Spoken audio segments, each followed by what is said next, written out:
Welcome to Club Book with Therese and Fowler. My name is Stacy Hendren, and I'm manager of the Northtown Library in Blaine, part of Anoka County Library System. I'm thrilled to be hosting our featured guest and will be your moderator for tonight's event.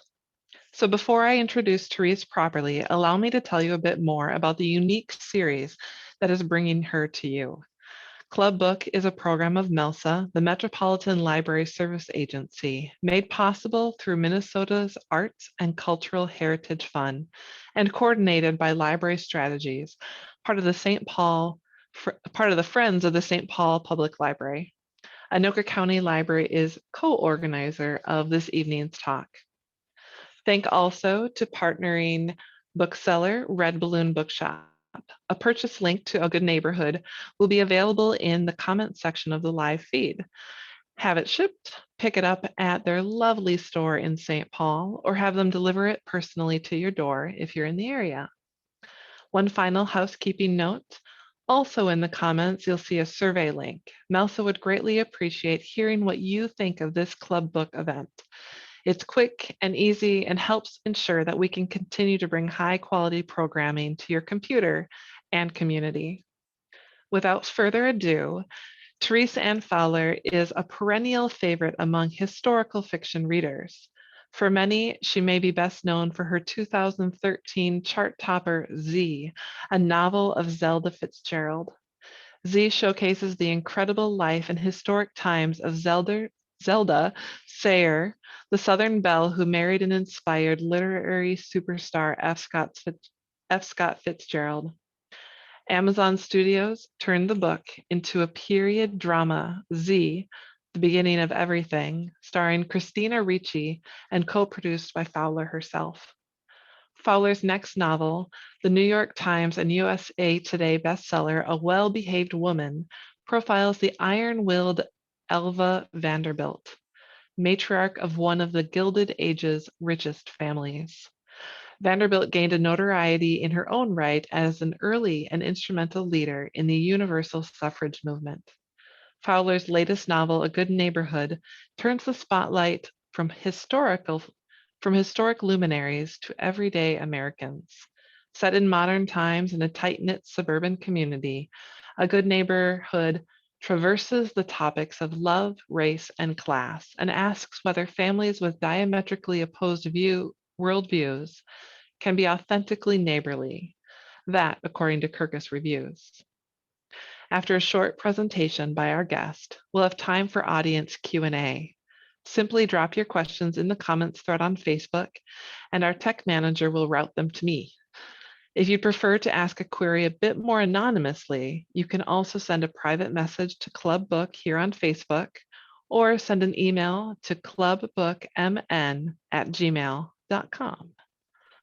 So welcome, Therese. Hi there. I'm so excited to speak with you tonight. I'm so excited to speak with you tonight. Thank you to everyone in the Club Book Network, all the folks that you mentioned in the beginning of your intro, and especially to you for facilitating our conversation tonight, and to everybody who is tuning in to listen to our conversation. It's strange times that we're in. I think we've all kind of gotten used to the whole Zoom event thing, but I couldn't help thinking about how in ordinary times I would have been coming to Minnesota to get to do this event in front of, everybody in real life. And it occurred to me that I have never done an event in Minnesota, which seems mind-blowing, right? Especially given the Fitzgerald connection to St. Paul. And last year, when I would have been on book tour with A Good Neighborhood when it was first published in hardback, I had 2 events scheduled in the Twin Cities area, but those events, as with so many other authors, just sort of fell into the black hole that became the COVID lockdown. So it's strange, but great to be in Minnesota with you all tonight. I thought that I would begin by talking about what the book is about, because I presume that not everyone who is joining us this evening has read the book or even maybe knows very much about it. So what A Good Neighborhood is This is a contemporary novel that is about two neighboring families, one Black and one white, who come to conflict over the damage that's done to this historic oak tree in the backyard of the Black family's home. And the damage to the tree is caused by the construction of this very fancy sort of what we call like McMansion house by the white family. And then that conflict is further exacerbated when the teenagers from these two families fall in love with each other. When I finished writing A Well-Behaved Woman, my expectation was absolutely that I would write another biographical-based historical novel. When authors come to be known for a particular kind of book, not only do publishers and readers expect, at least on some level, that author to repeat the thing that they've just done, but the author themselves usually want to stay on a track that has worked well for them. And so it was my expectation, as I'm sure it was my publisher's expectation, that I would write another of those kinds of books. And one of the reasons that I didn't do that was in part because I didn't have a particular figure that I was really intrigued with to write about. And while there are many, many interesting and worthy subjects for fiction of this kind, a lot of them have already been written about, because what happens when a genre becomes popular is more authors, kind of gravitate to that genre. And so I didn't want to repeat anything anyone else had done. And I certainly didn't want to write about anything that didn't intrigue me deeply. And so I was casting about for ideas. And this was, let's see, the summer of 2018.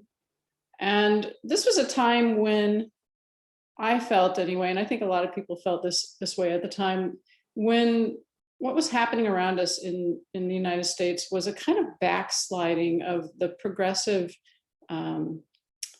accomplishments that had been occurring, like since I was born in the late 1960s, things like environmental justice and equal rights and women's rights and racial justice, all the progress that seemed to have been made in the course of my lifetime seemed to now be degrading. And there was this like barrage of information in the news about people who were being persecuted sort of openly by just like their neighbors for doing things that should not be considered unusual, let alone criminal. And when I say people, I mean people of color. And I was really distressed by that. But at the same time, the house that I lived in at the time had this enormous oak tree in the backyard. And that tree had been damaged by the construction of a house that was being built next door to ours. And so the confluence of these two kinds of distress were the seed, if you will, of the novel that became A Good Neighborhood. And so instead of staying on the path that was the sure thing, I thought, I just need to do something with all of this anxiety I have about these issues. And because I am a fiction writer, the thing that I, figured to do would be to write about it and to write a novel about it. So that's how I got on that path. It was a risk, I guess, but I also felt like I'd had enough success in what I've been doing up to that point that a risk was not likely to kill my career. Okay, I hoped that it wouldn't. And I also felt like even if it, I hope that it wouldn't derail anything, right? Because I worked a long time to get to that point. But even if it did, I just felt like I had to do something, and that was a thing that I could do. And so I considered it a kind of act of alliance, I guess, with people of color. And I think more of us doing those kinds of things in whatever ways that we can is at least one step forward to remedying, I hope, some of these problems. So I wrote this book. And fortunately, my publisher said, yeah, we would love to publish that book. Well, here it is. Folks can see A Good Neighborhood. I'm just going to read for everybody. I think just the first chapter, which is pretty brief, but it will illustrate a lot of things about the conversation that we're going to have to follow this. So chapter 1 goes this way. An upscale new house in a simple old neighborhood. A girl on a chaise beside a swimming pool who wants to be left alone. We begin our story here, in the minutes before the small event that will change everything. A Sunday afternoon in May, when our neighborhood is still maintaining its tenuous peace, a loose balance between old and new, us and them. Later this summer, when the funeral takes place, the media will speculate boldly about who's to blame. They'll challenge attendees to say on camera whose side they're on. For the record, we never wanted to take sides. Juniper Whitman, the poolside girl, was 17. A difficult age, no question, even if you have everything going for you, which it seemed to us she did. It's trite to say appearances can be deceiving, so we won't say that. We'll say no one can be known by only what's visible. We'll say most of us hide what troubles and confuses us, displaying instead the facets we hope others will approve of, the parts we hope others will like. Juniper was hiding something, and she didn't know whether to be ashamed or angry or just exactly what. This new home's yard was much smaller than Juniper's old one, not even a third of an acre, when before she'd had 3. Where was she supposed to go when she needed to get away but wasn't allowed to leave?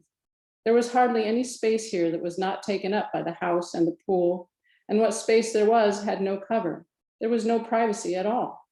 At her previous address, Juniper had liked to sit among the tall longleaf pines at the back of the property, far enough from the house that she felt like she could breathe and think.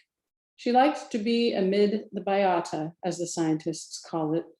It made her feel better, always had.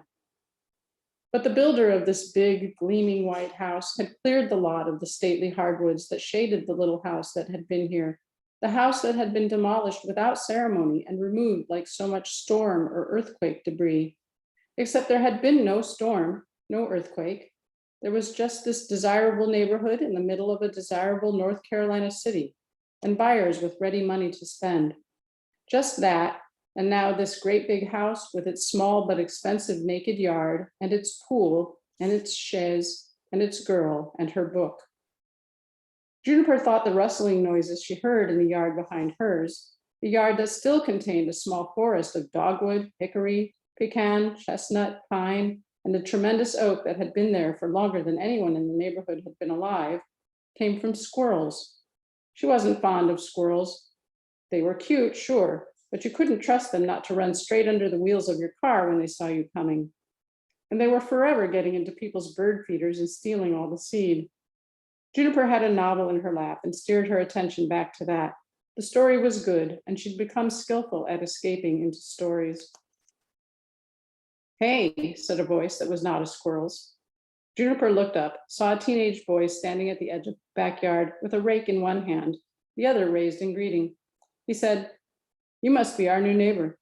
I'm about to clear out some leaves and saw you there, so, I figured I'd say hey." His appearance was a surprise in 2 ways. Juniper hadn't known anyone was nearby, so there was that. But even if she had suspected there was a person, a boy, a teen like herself, she would have expected him to look like her, that is, white. Everyone in her old neighborhood was white. Instead, he was black, she was pretty sure, light-skinned, with corkscrew hair the darkest possible shade of gold. "Hey," she said. "Yeah, we moved in yesterday, my little sister and my parents and me." "You all from out of town?" "No, just farther out in this town." He smiled. "Cool. Well, I didn't mean to bother you. Just, welcome." "No bother, thanks." If this had been the extent of it, if they'd been able to greet each other and then leave it at that, well, everything would have been a lot simpler for everyone, to say the least. to say the least. So much simpler, but no book. Oh, yes. I'm a big fan of like reading first chapters and first pages and thinking about them. And I was grabbed immediately. It's like, wait, funeral? Who's going to have a funeral? Oh, and I Yeah, just loved the introduction of the two thank characters. you. So thank you. Thank you. No, I actually didn't know who was going to have the funeral when I started the book. Isn't Really? that, it seems crazy, right? Like you should know what the story is about, but there were different possibilities, and the story ultimately told me what the outcome had to be. Wow. Wow. So the first question I want to ask, please tell me about your garden and the natural spaces that you are connected to.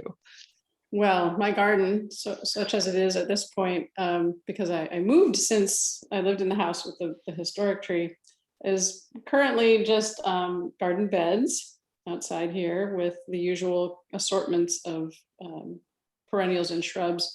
But my connection to nature is a thing that goes sort of all the way back into my childhood. So I grew up in Western Illinois, the Quad Cities, which is probably something that most folks from the Twin Cities, well, may have heard of. Western Illinois, a little town called Milan, which is a bedroom community to Rock Island, which is part of the Quad Cities. And I was just outdoors always, right? I lived in this little tiny house. There were 5 of us in this house with one bathroom, right? Little tiny starter house. And there's no space for anybody, right? So my life was really out of the house, and I was connected with nature, I think, just very early on for that reason. But I think if you have a connection, it stays with you. It's not just circumstantial. And in this case, it's something I've carried with me all along. So I, as a young adult, like, okay, here's an example of my sort of like environmental tendencies was, I had my first son, my oldest son, in 1990, and I was so green that I was using cloth diapers with him when he was an infant. And I look at it now and I just think, oh my God, why did I do that to myself? I was going to save the planet. I was kind of like Valerie, who is the mother of Xavier, who we just saw in the introduction there. I was so gung-ho about trying to keep everything as pure as I could. And I still feel best if I am out of the house, if I'm in nature. Oh my gosh, not last year, summer, which was 2020, but the summer before, I finally had the opportunity to go to the Swiss Alps. And my husband said that he's never seen me happier than I was when we were just out hiking in the mountains there. So I don't know, it's just a thing with me. Oh, it's such a beautiful place too. Yeah. Oh, Have you been? I have. Oh, everyone go to Switzerland as soon as you get the opportunity. Mm-hmm. So great. Yeah, wonderful. So we talked about, you read the first chapter, and we talked a little bit about your environmental interests. In your acknowledgements, you share Zadie Smith's comment, an author can and should write whatever she wants to. She said, if you're going to have characters who aren't like you, just do your homework. So I was wondering if you could share us a little bit about that homework, that research about that you completed for A Good Neighborhood. And there's multiple issues and types of characters in this book. Right. So. Well, the biggest issue, especially currently when we're in what I would call very sensitive times in terms of racial representations in the media, I wanted to make sure that even though this novel is not only a novel about a Black family, that the representation of Valerie and her mixed race son Xavier was as true and accurate as I will be able to make them. So my approach to that was not necessarily different than the approach that I would take in writing about any character who is not like me, but with the added awareness that I have never been and could never be a person of color, and that it is absolutely a fact that people of color have a different experience of living than white people do. So I made sure that I read both fiction and nonfiction by Black authors, that I read the accounts of what it is like for African Americans or Black people, because not every Black person is African American, and I wanted to make sure I understood that. But personal accounts of what it is like to be a person of color in America now, interviews, documentaries, sociological information, basically any kind of material that I felt would help to ensure that I understood better what that experience was. And then I also made sure that when I set out to tell this story, that I placed it in a world that I understood very well. And so essentially I put it in my own community. And then in addition to that, I made sure that I had sensitivity readers who were Black readers to tell me if I got it right. So that was all done pre-publication. Now, nobody ever gets it 100% right. Okay. I mean, even if I'm just like writing about another woman, that's a representation of someone who's not me. And someone can come along later and say, oh, but yeah, you never thought of, X. Well, it's true. Sometimes you don't think of X, but you do what Zadie Smith said. You do your homework and you get it as right as you can. And you accept that you can't please everybody.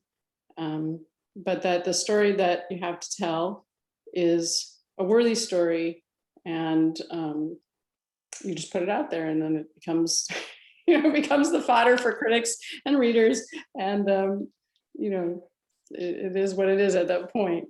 But anyway, I appreciated that Zadie Smith addressed that issue, because it is such a fraught area for folks these days, and there's a lot of debate in the literary world about who is entitled to tell what kind of story and under what circumstances and why. And I staked out my own position on that. I understand and appreciate if not everyone feels the way I do. Wow. Well, well, I loved the characters. The depth of the characters, not just the Black family, but the depth of Brad and Julia and their different personalities. So thank you for that hard work. How was the research for this one and your writing process different than, or the same, than from your previous more historical books? I think in a lot of ways, writing contemporary stories it's easier because you're not bound by an historical record. So when you write about real people and real history, you necessarily have to, or should, in my opinion, you should follow what is established fact about those people. And, take, for example, just Zelda Fitzgerald. We have a huge trove of information about the Fitzgeralds. They were terrific keepers of their own histories, in addition to everything that scholars have contributed to their histories since their deaths. And with all of that information, the challenge is like, how do you carve out a narrative arc in a story like that? Because you're not writing biography, you're writing fiction, and that means you're creating a story about these people's lives. And imagine somebody trying to tell the story of your life. Like, where does it actually start? What's the most interesting moment that sets off that narrative arc, and then where does it end? And so you don't want to go birth to death in a novel. That's nobody wants to read that. They can go to the biography for that. So it's harder than it looks. And I was humbled by the experience of writing these novels about real people. So writing contemporary fiction is hard in its own way, but you get to make everything up, and the characters, they still need to act like real people, but because you have an endpoint in mind and you have a kind of story in mind, you get to shape all of that. And so in that way, it's more creatively interesting, I think, for a writer. It's less historically interesting for the writer, right? Because I love getting into the weeds with like, who did they know and what did they do and where did they go? But it was kind of refreshing to do a contemporary novel that I just made up completely out of my own head. Oh, wow. Thank you. We'll ask about a couple other questions about your writing in a bit. I want to ask you your own question in the novel. What do you think makes a neighborhood good? What do I think makes me? I think having a lot of elbow room from between my neighbors is what makes it good for me. But more seriously, people being able to recognize their common humanity, I think is the thing that makes a neighborhood good, if it can be good. And it doesn't matter, I think, what economic class we're talking about here, whether you're living cheek to jowl in some kind of high rise in Taiwan or whatever, or you're living in a community like I am in now, where everybody is really spread out from one another. It's the same thing. You're not all alike. You all have different experiences that you bring to your lives. And when then conflicts arise, instead of it being some kind of pitched battle between people to get their way, the idea that you can recognize that other people are human too, and work toward resolution of problems, as banal as those problems sometimes are, is what I think makes it feel good to live in any particular community. It's a good question, though, and I don't think it's something that we consider very often when we decide where we're going to live. Often we just have to go to the place because we have a new job, or we want a certain school district for our kids, or our family is close by, and we take the apartment or the house that is in our price range and is available at that time. And then we have to figure out, can we get along with everybody else around us?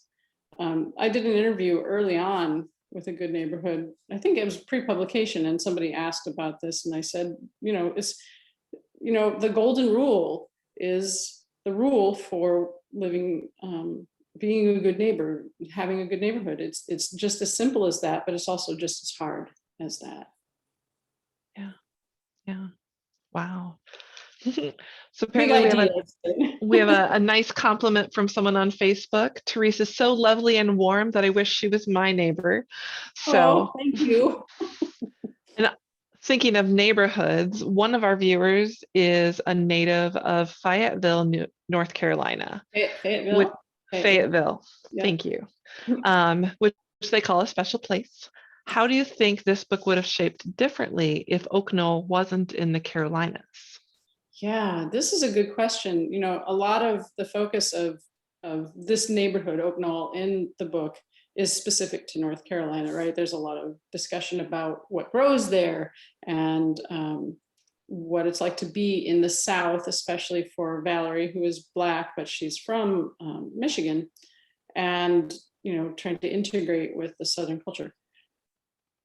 What I've heard from folks who've read the book since it was published in 2020 is that they are like, in Texas, this kind of thing is going on, and in California, this kind of thing is going on, and in Connecticut, this kind of thing is going on. So when I wrote the book, I thought that it might be kind of particular to Central North Carolina, but it turns out it actually is pretty universal, sadly.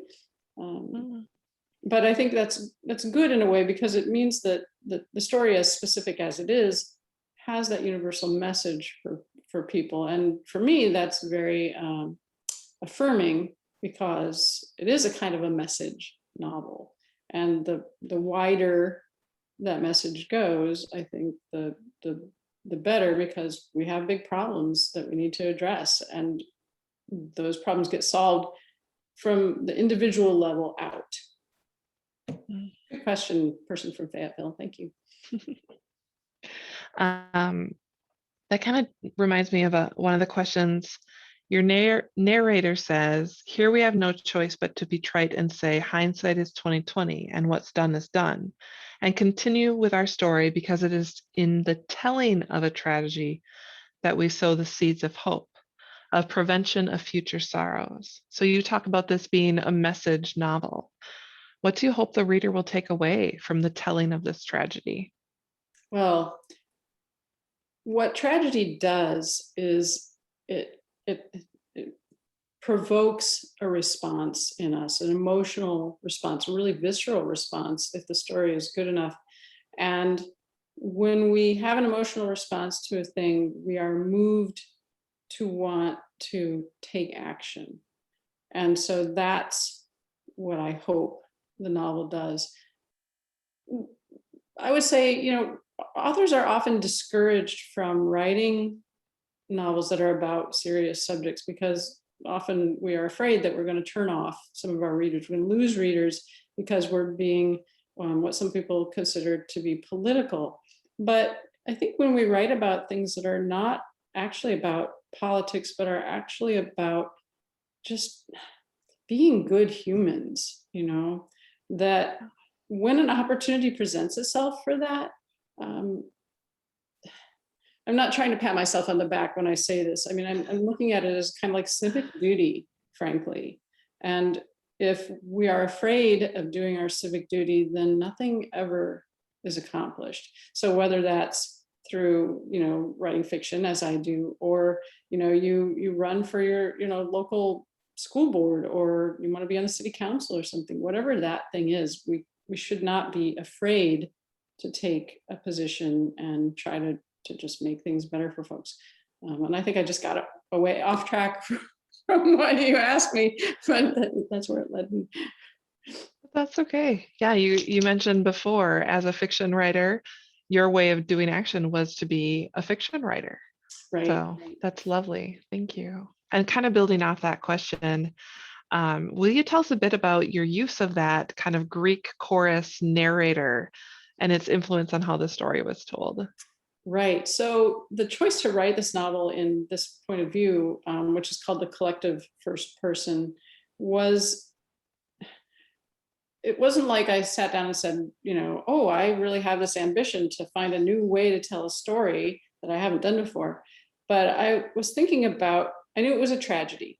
And I was thinking about how tragedy is told in stories historically. Oh, and I think we have time for me to do this. So I had this thing to illustrate how setting up a story from the Greek chorus works in establishing sort of what kind of story there is to come and how you want the readers to perceive that story. So just as an example of, this is the prelude in Romeo and Juliet, which starts out like this. It's the sort of the chorus speaking to the audience. Two households, both alike in dignity, in fair Verona where we lay our scene, from ancient grudge break to new mutiny, or civil blood makes civil hands unclean. From forth the fatal loins of these two foes, a pair of star-crossed lovers take their life, whose misadventured piteous overthrows do with their death bury their parents' strife. So it's like it's set up, right there in the very first words of the play, that this tragic thing is about to occur, and here's why. I mean, there's another stanza after that, but so bringing that Greek chorus voice to the story was, like I said, sort of calling back to the way tragedies are often told, but also because if you know anything about novels, that either they're usually first person, right, where the story is being told to you by one character or by a series of first person narrators who refer to themselves as I, or they're in the third person, right? So it's all about he, she, they. This is a kind of a hybrid approach because what I wanted was something broader than just one person telling the story, because it's bigger than that, but also not the distance that you get with the third person narration. I wanted a feeling of the reader being with the narrator and witnessing what occurs. And in that way, I think it brings the reader right in there with the narrators to observe and like I said, bear witness to what happened. Wow. I didn't know if it would work. It did. There's a lot of reflective questions in that from that Greek chorus. So I think it helped make the book more powerful. But that's my opinion. So thank you. I am all for Stacy's opinion here. We do have a question coming in from Facebook. They're asking, which character surprised you the most when writing A Good Neighborhood? Oh gosh, which character surprised me the most? I think I presume this is someone who read the novel. I'm going to say Xavier surprised me the most, because so much of the story revolves around the situation that happens to him. And I don't want to, have spoilers for folks who haven't read the book, but I imagined him as a certain kind of character who would behave in a certain way, but then I learned that he was in fact a kind of character who would behave in a different way, in a surprising to me way. And I think that the power of the story grows from that. I'm not one of those authors who ordinarily says, my characters tell me the story. Like I don't hear them talking to me. They don't tell me what to write. Like that's not that's not me. But your subconscious is the thing that when some authors say they hear their characters speak to them, of course it's just their imagination and their subconscious channeling those characters. And that's kind of what happened. Was Xavier created himself based on other things that I put in the story. And I was like, oh, well then it's going to be this way. It's really exciting for the author when that happens, because you do better work than you think you're capable of doing when that occurs. It's just really cool. Wow, such inspiration. I love it. Yeah. Thank you. So I'd like to diverge from the book a little bit and ask you a couple questions. As the librarian, I want to ask, how have libraries influenced you both as a writer and a reader? Oh my gosh. Well, as a reader, libraries were everything for me. When I was a kid, I grew up, like I said, in this little town in Western Illinois. My family lived in this little tiny house. We didn't have any money for anything, books especially. I mean, I did occasionally get to buy a book through the Scholastic Book Fair, right? But I lived in my library. When I was really young, it was my school library because we didn't have a branch library in town. But when I got to be, I don't know, I was probably 12 years old, I started riding my bike to the public library that was closest to me. And I just haunted the stacks, and I read any book that was on display there that was of interest to me. And I had a really rough adolescence for reasons that we don't have time to get into. But the library, it saved my life at that time. I absolutely credit libraries for keeping me out of jail, off of drugs, not pregnant, not suicidal. Like all of that was because I could go to my local library. So thank you, Stacy, and all library people for that. And it made me want to be a writer. It made me want to create the things that were so important to me, so that they could, I hope, be important to someone else later on. Oh, wow. Thank you so much for sharing that story. So can you share something about your path to becoming a writer beyond the libraries that isn't in your blurb? Something about my past about becoming a writer, yeah. Yeah, I was a late bloomer. That's not really in the bio, but my first novel was published in 2008 when I was 41 years old. And it was the first thing I'd ever had published, ever. Well, I'm not actually sure 100% because I wrote an essay in third grade that won a contest, and I think they might have run the essay in the local newspaper. But officially, my first novel was my first published anything. So that's not in, I think, any of the the bio about me. The librarian in me wants to now research and find that newspaper and see if it If you exists. find it, please tell me. It would have been like the Rock Island Argus, I think, was the paper. I should go looking for it, frankly. I should look for it. It was like what Memorial Day means to me. That was the essay. Oh, wow. I don't know what it meant to me. I don't remember anymore. That'll be the new essay for the local paper. Yeah, I could write it for the Raleigh paper, sure. Are you working on anything at present you would be willing to share with your readers? I am this close to having a finished version. The book is done, but it's in the revision process. A new contemporary novel. 2020 was so hard, right? It was so hard. And I wanted to write something that made me feel joyful while I was working on it, and that would make the reader feel joyful later. So the new book is called It All Comes Down to This. It's a contemporary novel. It's a kind of a messy families dramedy about 3 adult sisters in the wake of their mother's death, and complications ensue. So around this time next year, I hope, I'm knocking wood here, that the book will be in libraries. And maybe we'll be able to bring you to Minnesota then. Please, in real life.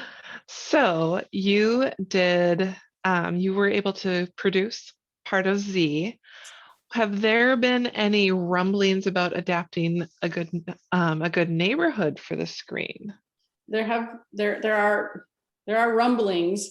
They will probably rumble, like some thunderstorms as they approach, and then they just go away without producing anything. But yes, there's a really dynamic young actress who I won't name because who knows if this will happen or not, who is very, very interested in playing Juniper, and she and her team are trying to, but what happens is sometimes the interest will come from a studio directly, as with A Well-Behaved Woman was like that.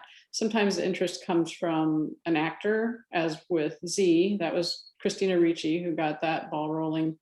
In this case, again, an actress who is interested in putting it together, but I don't know if it's ever going to come to pass. And I think we talked, pre-meeting about like, who would I want to be in this story? I'm so like not up on who the young actors are right now that I don't know who I would want, like just somebody really great. Oh, wow. So with Z, what will you tell us a little bit more about the role you played with the Amazon series on Zelda? Sure. So, and did you get to meet Christina Ricci? I did. Okay, so here's a great story. I mean, before I met her in person, I met her in person on the set during the production. But then when the show was in the can, as they say, and ready to be released, there was a premiere in New York City in January of, what was that, 2016? And so I was going to be coming to New York for the premiere, and Christina and I were going to do an event together at the 92nd Street Y, where it was just going to be Christina and me and a journalist doing an interview with us about the show. And I was here in Raleigh, and I was like, oh my God, like, what do you wear for something like that? But I had a dress to wear to the premiere, so I thought I was like really ahead of the curve on that. But I didn't know what do you wear for like an interview in New York City. So I texted Christina, like, I'm standing in this department store, in the mall in Raleigh going like, what's the dress code? And like, I heard back from her within like, 3 minutes. She's like, I don't know, cocktail? Okay. So I go to New York, and we are brought to the green room for the 92nd Street Y event. And I have to like say, Christina Ricci is an amazing human being, because every kind of press that she did for the TV series whether it was in TV or in print, she credited the book and me, which like you just don't see actors doing this. So she's a mensch. But anyway, we get in the green room and the audio technician comes in. He's going to wire us with microphones, and Christina is wearing a dress that goes from here all the way down to her feet. And they're like, what's the best way to get the microphone here, and have it be hidden? So she just like, the dress comes off and she's in her underwear, and they, hooking her up with the microphone. And I'm just like, never in my wildest dreams about what the author life was going to be like was I in a green room with Christina Ricci disrobing in front of me, for an event that we're about to do together. It was surreal. But it was great fun. And I really appreciated everyone who worked on that project. It was a terrific experience, and I think they did a great job with the show. Oh, wow. So I am sure that you know that F. Scott Fitzgerald grew up in St. Paul and had lots of kidding. Did he? lots of family and friends in Minnesota. What did Zelda think of his family? And do we know if she hasn't had any opinions about Minnesota? We don't know absolutely what she thought about his family. His relationship with his family was fraught by that time. And I imagine that affected her feelings about it. But they did come to live in St. Paul for a brief time early in their marriage. So there is no correspondence really that I am aware of now. And it's been a number of years since I had my head in all of that, but I'm pretty sure that there isn't anything absolutely saying, like Zelda writing to her mother about this or whatever. But she was kind of this hothouse flower, coming from the deep South with her Southern accent. And so what I have in Z was, Zelda thinking about how Minnesota people perceive her. And she uses the expression, I swear, but in her Southern accent, it comes out, I swear. And people are asking her, what exactly does aswea mean? It's a word they've never heard before. So, I'm trying to represent how much of a fish out of water she was, and not just, culturally, but the climate too. She was from Montgomery, Alabama. It was cold that winter in St. Paul. She actually got pregnant that winter though too. So, draw what conclusions you will from her time there. How did you first become enamored with the stories of Zelda Sayer and Alva Vanderbilt? With Zelda, it just like, this never happens to me, but this is how this happened to me. I was considering various ideas that I would have for what would be my fourth novel, when like just out of nowhere, like this idea just fell into my head. It was like, what about Zelda Fitzgerald? And I didn't know anything about Zelda. So I was just like, well, that's weird. What about Zelda? And I went to Wikipedia and I read all the misinformation on Wikipedia about Zelda. But there was enough there that got me, intrigued between what I thought I knew about her and what was probably true and not true.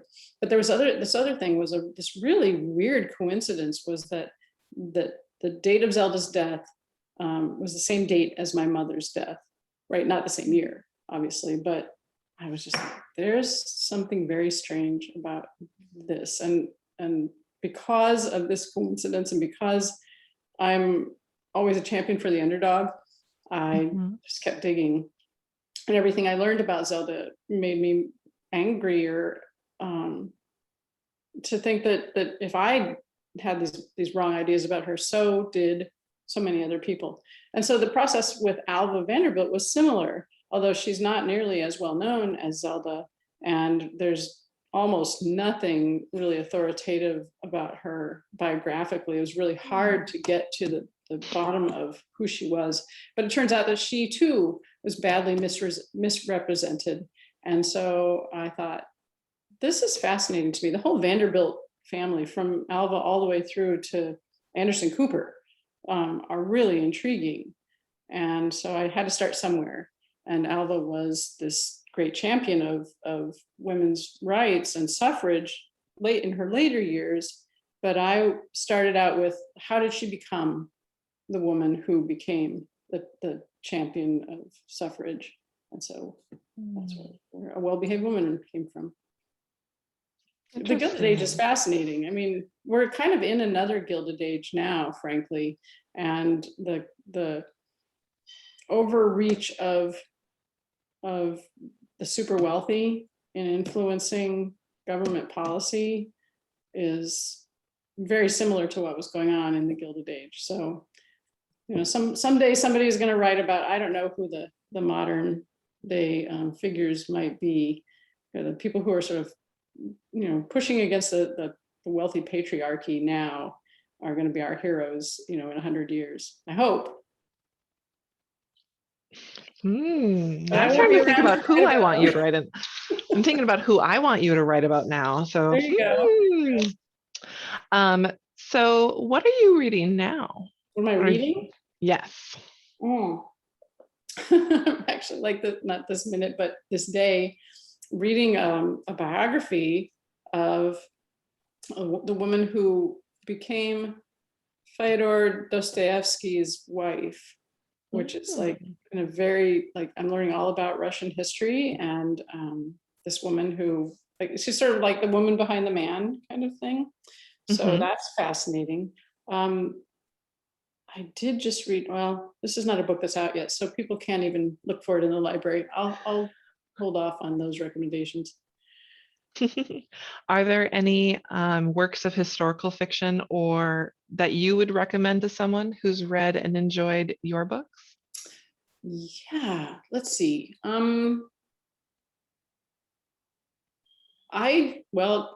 Historical based on, not necessarily on real people, but on a real time in history, is shoot, I'm gonna forget the title of it. Kathy Marie Buchanan's new novel. Oh golly, Kathy's gonna be so angry when I can't remember the title and I don't have it in front of me, and it's over there on my bookshelf and I can't see it.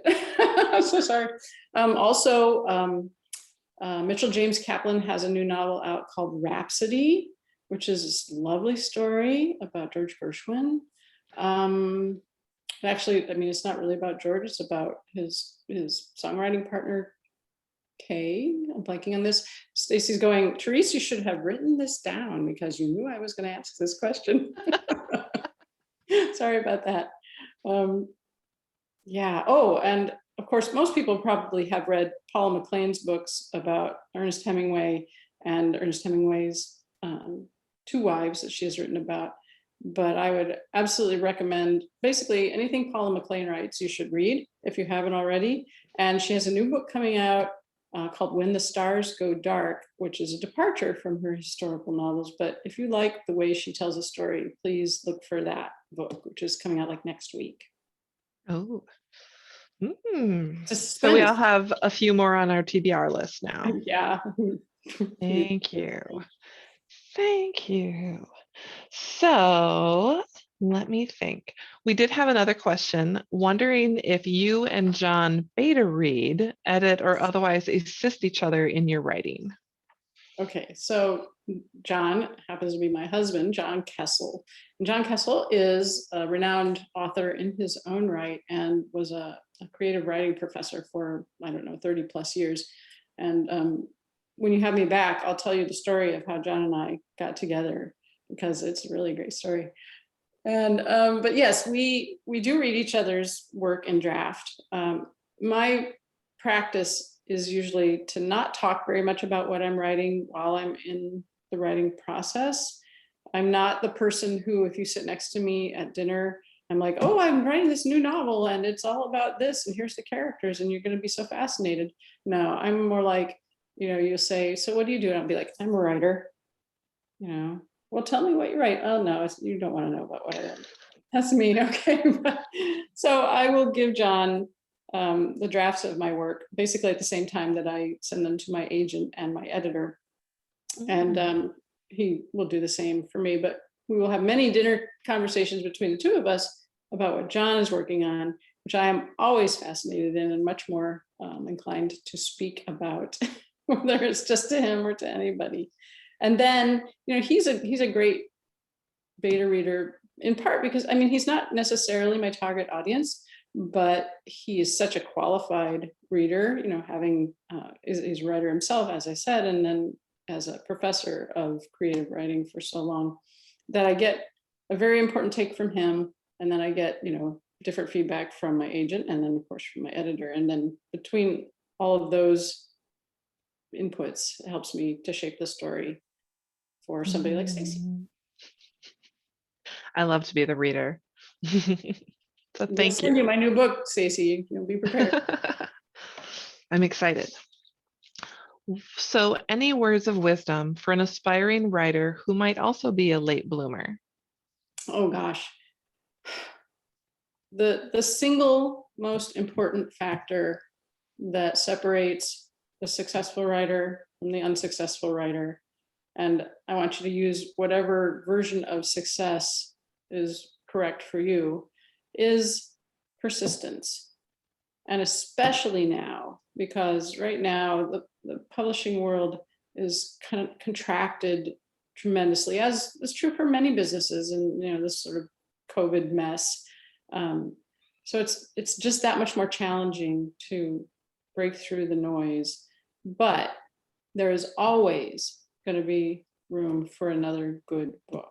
That is always going to be true. And if it's your aspiration to have a published novel, then you just have to persist. And you don't have to be the best writer, you have to be the good enough writer. So, work towards good enough first and just keep at it. Oh, wow. Thank you so much. It's been such a pleasure talking to you this evening. Oh, so glad that we could have you virtually. Sorry, it's over.